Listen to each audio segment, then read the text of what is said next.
Hello friends, Bhalariya family club में आपका स्वागत है।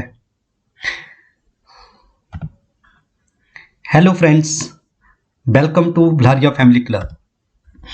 फ्रेंड्स, आज हम बहुत ही इंपॉर्टेंट 10 इंग्लिश सेंटेंसेस सीखने वाले हैं विद डिफरेंट वेज। तो चलिए टाइम वेस्ट ना करते हुए वीडियो स्टार्ट करते हैं। फर्स्ट, आज का जो हमारा सेंटेंस है वो है, मुझे तुम पर पूरा विश्वास है। मुझे तुम पर पूरा विश्वास है। I have complete trust in you. I have complete trust in you, या आप इसको भी बोल सकते हो I am confident of you. दोनों ही चलेंगे। मुझे तुम पर पूरा विश्वास है, I have a complete trust in you, और I am confident of you. देखिए, इंग्लिश में एक सेंटेंस को बोलने के कई तरीके से आप बोल सकते हो, तो आपने रट्टा नहीं लगाना है, बस उसके सेंस को समझना है। I have complete trust in you, I am confident of you. Second, तुमने मेरी जिंदगी बर्बाद कर दी है। तुमने मेरी जिंदगी बर्बाद कर दी है। तो जिंदगी बर्बाद करने को बोलते हैं हम स्पॉइल। तो देखिए, you have spoiled my life. You have spoiled my life, और आप ऐसे भी बोल सकते हो you have ruined my life. You have ruined my life. रूइन करना होता है बर्बाद कर देना, डिस्ट्रॉय कर देना। डिस्ट्रॉय भी कर सकते हो, बट डिस्ट्रॉय वर्ड जो है वो प्रॉपर शूट नहीं करेगा। डिस्ट्रॉय मैंने भी वही होता है। जो एडवांस इंग्लिश में बोलोगे तो आप बोलोगे you have ruined my life और you have spoiled my life. Next जो सेंटेंस है वो है, तुम क्यों रो रहे हो। तो आप इसको बोलोगे why are you crying. Why are you crying. अब नेक्स्ट वाला देखना, इसमें तुम किसके लिए रो रहे हो। देखिए, दोनों में कितना डिफरेंस है। तुम क्यों रो रहे हो, वाई आर यू क्राइंग, तुम किसके लिए रो रहे हो। तो आप सोच रहे होंगे कि हुम डू यू ऐसे करके वो ये सेंटेंस बनेगा। नहीं, तुम किसके लिए रो रहे हो मतलब क्या चीज के लिए तुम रो रहे हो। तो what are you crying for. आपको अपना सोचने का सेंस चेंज करना पड़ेगा, क्योंकि जो फॉरेनर है, इंग्लिश पीपल है, वो ऐसे सोचते हैं what are you crying for, मतलब क्या चीज के लिए आप रो रहे हो। ठीक है। नेक्स्ट इज, तुम किसी काम के नहीं हो। तुम किसी काम के नहीं हो। You are good for nothing. You are good for nothing. Next, तुम्हारा कुछ भी नहीं हो सकता। अक्सर हम बोलते हैं अपनी लाइफ में तुम्हारा कुछ भी नहीं हो सकता। Nothing can't be of you. Nothing can't be of you. Next हमारा सेंटेंस है, अच्छा होगा तुम यहां से चले जाओ। देखिए, जब इस तरह का कोई सेंटेंस आता है तो उसके लिए जो हम स्ट्रक्चर यूज करते हैं वो तो है you had better. You have better. अच्छा होगा के लिए आप हमेशा यही यूज करोगे। इसका मतलब ये नहीं है कि आप पास्ट परफेक्ट टेंस है ये, नहीं। यू हैड बेटर ये स्ट्रक्चर यूज होता है अच्छा होगा। You had better to get out of fear, मतलब आप यहां से चले जाओ, उसके लिए आपके लिए अच्छा होगा।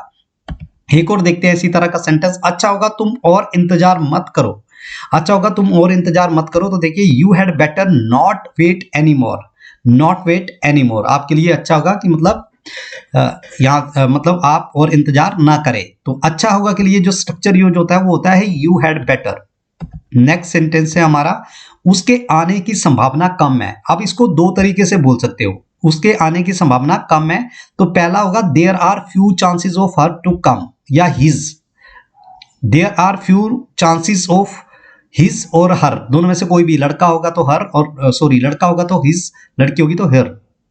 तो there are few chances of her to come. और अगर आप इसको एडवांस इंग्लिश में बोलना चाहोगे तो उसका बनोगे, आप बोलोगे she is the least likely to come. She is the least, least बने होता है बहुत ही कम। She is the least likely to कम।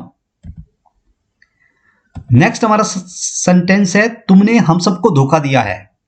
तुमने हम सबको धोखा दिया है। You betrayed all of us. आप दोनों यूज नहीं करना है, बीट्रेड और डिसीव्ड, दोनों में से कोई एक यूज होगा। यू बीट्रेड, बिट्रे माने होता है धोखा देना, डिसीव माने भी धोखा देना होता है। तो जो एडवांस वर्ड है वो है you betrayed all of us, और आप ऐसे भी बोल सकते हो you deceived all of us. Cheated यहां पे यूज करना सही नहीं रहेगा, चीट माने भी धोखा देना होता है, बट बेटर वर्ड है you betrayed deceived all of us. Cheated भी आप कर सकते हो, कोई फर्क नहीं पड़ता, बट आपको एडवांस इंग्लिश बोलनी है तो आपको बोलना है you betrayed all of us और you deceived all of us. Next है, अब वो आंसर कर रहा है बंदा, मैंने तुम में से किसी को भी धोखा नहीं दिया।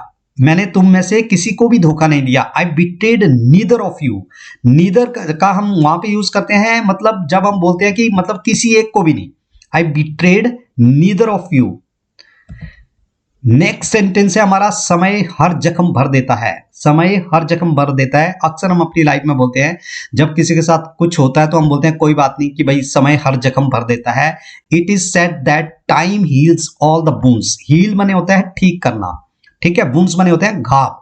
तो it is said that time heals all the wounds, मतलब ऐसी कहावत है। इट इज सेड इसलिए लगा है क्योंकि ऐसी कहावत है, या आप ऐसे भी बोल सकते हो time heals all the wounds, सिर्फ इतना भी बोल सकते हो। बट क्योंकि ये कहावत है इसीलिए हम कई बार ऐसे बोलते हो कि it is said that time heals all the wounds. तो आप अगर सिर्फ इतना भी बोलोगे time heals all the wounds तो ये वर्क करेगा। नेक्स्ट है, उसने मुझे तब छोड़ा था जब मुझे उसकी सबसे ज्यादा जरूरत थी। देखिए दोनों ही पास्ट में है, दो सेंटेंस हैं ये। उसने मुझे तब छोड़ा था जब मुझे उसकी सबसे ज्यादा जरूरत थी।